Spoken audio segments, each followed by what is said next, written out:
We'll bring you back to sort of present day. So 2018, I suppose, is encouraging in the sense that China has started this ban on ivory. As someone who's been, in a sense, at the coalface for a long time, since for 25, 30 years working on this, must be very satisfying and very gratifying.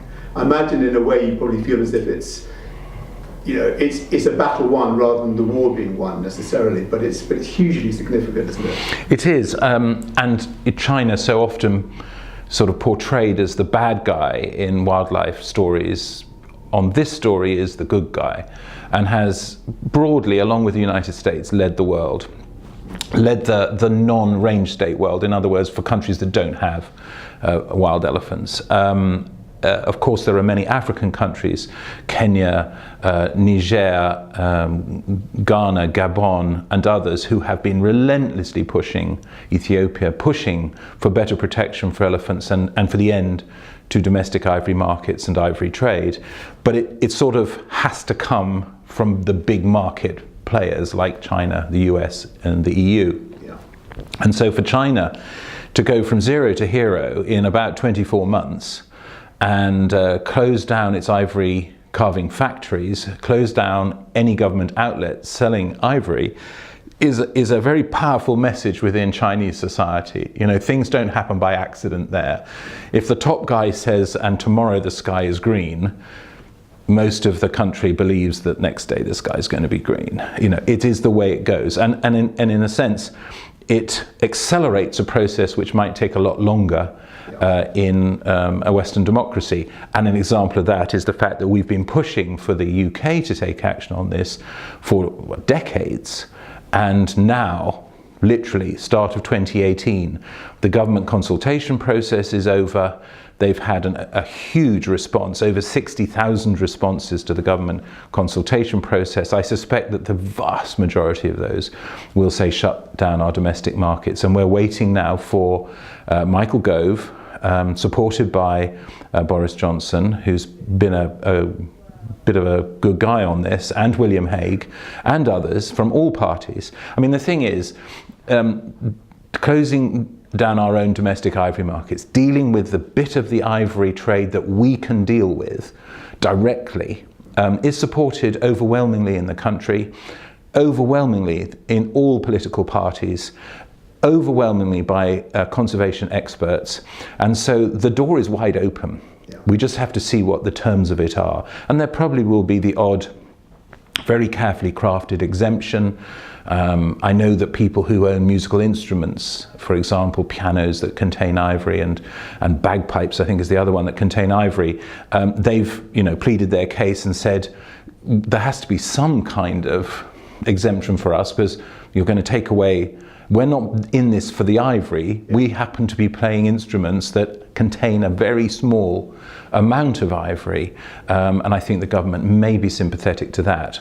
But the antiques business, flogging pieces of ivory, I think they're going to be looking for a different way of making a living. Absolutely. Actually, probably a good time to bring up the fact that you've kind of launched your own. The Born Freeze launches Ivory Amnesty. Yes. Could you speak Well, it's interesting, there's never an original idea, and we did an Ivory Amnesty way back in 1991, because people, when sort of confronted with the reality of poaching and the ivory trade, said, well, I've got a bit of ivory at home, great uncle Albert brought it back 100 years ago, what do I do with it?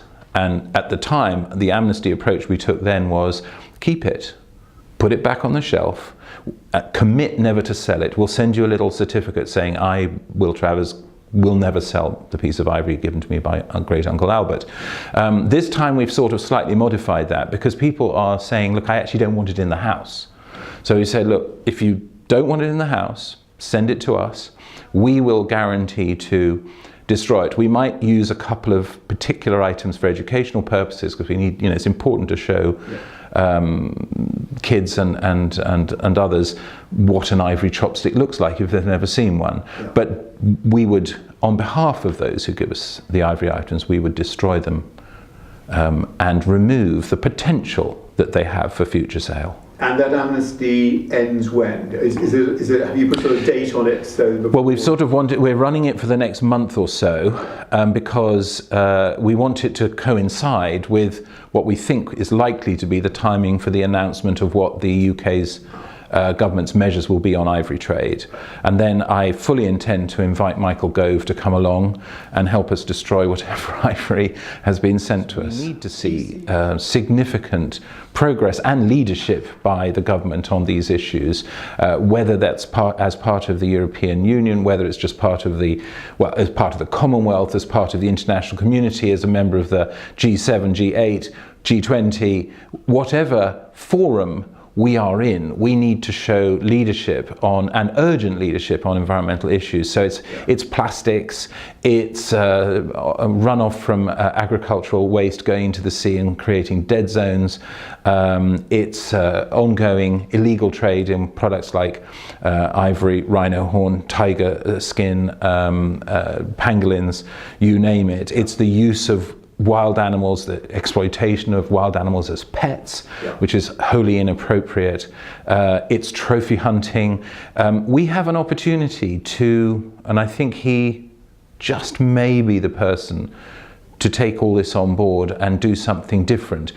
In other words, not reflect what his civil servants are telling him, but lead his civil servants and his department in a particular direction. I have to say, to be fair, there's been a wholesale change in the civil servants at DEFRA, and so the new team are also, I think, individually and as a group, more responsive to these issues.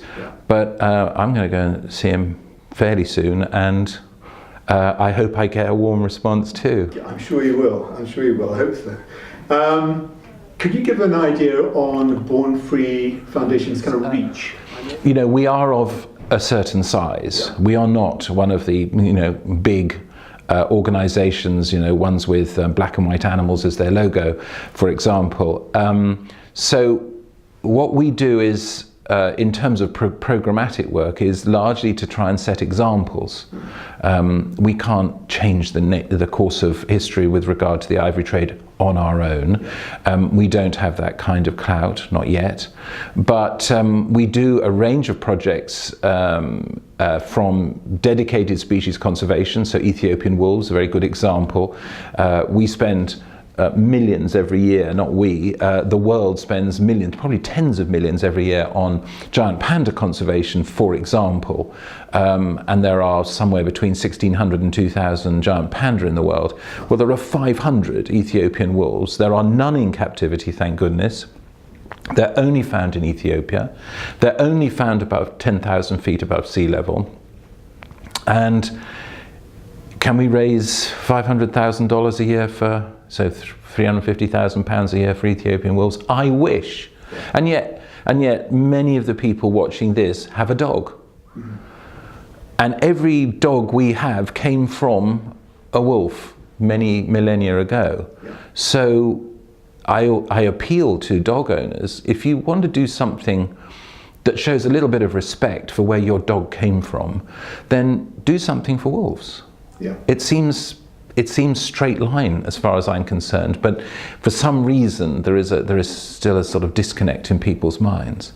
And these are amazing wolves. I mean, they're red with a fabulous white blaze down the front. They've got this really long snout because they're not they don't bring down large prey. They actually hunt for rodents. They behave more like a fox, but they're about a time and a half, twice the size of a fox.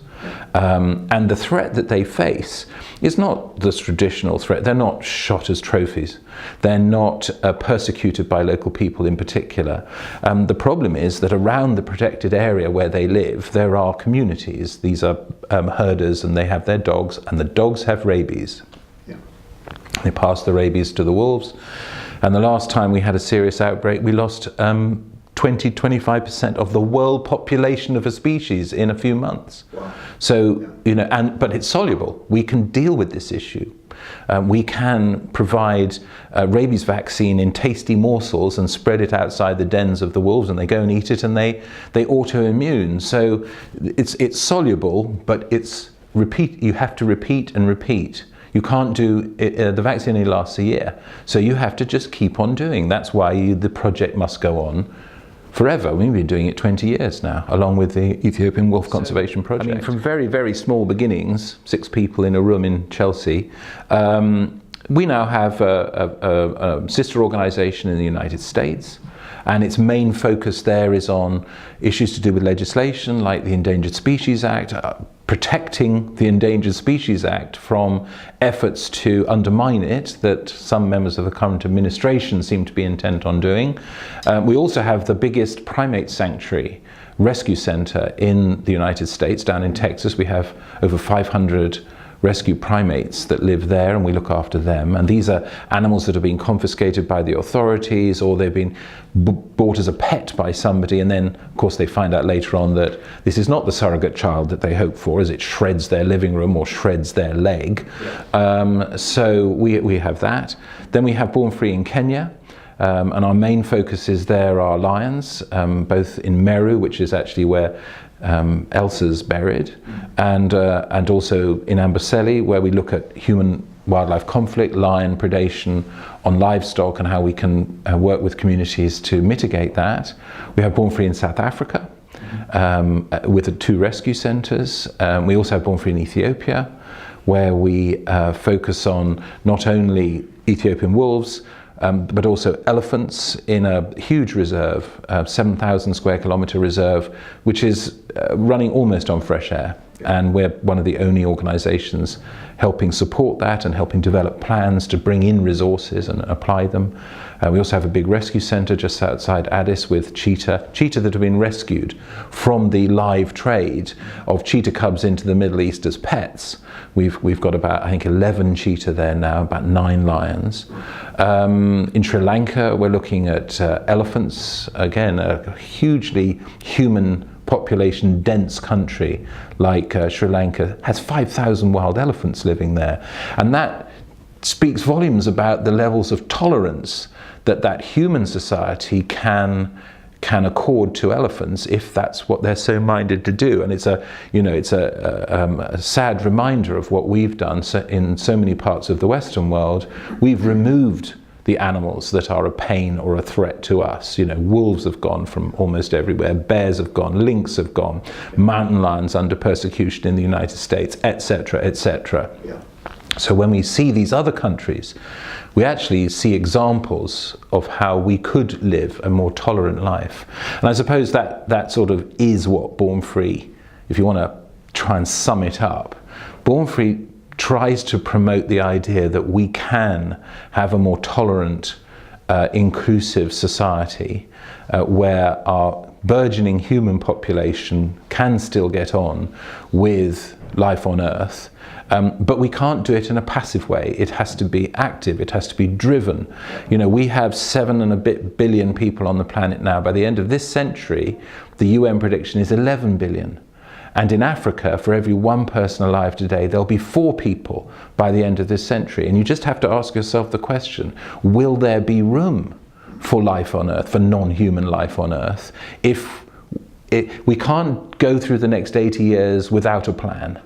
If we're going to have wildlife, then we need to plan and invest and have the intellectual and moral courage to say, we could take it all, but we won't.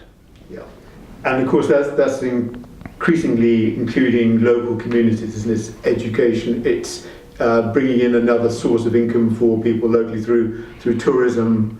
Yes, it is. And it is also talking about issues that I went to the Jackson Hole Wildlife Film Festival in the States at the end of 2017. And I can honestly tell you, I've been to more meetings and conferences than I can count. And it was one of the very first times where people openly talked about the need to re-engage on human population issues. We project 11 billion by the end of this century. What difference would it make if it was 9? Right.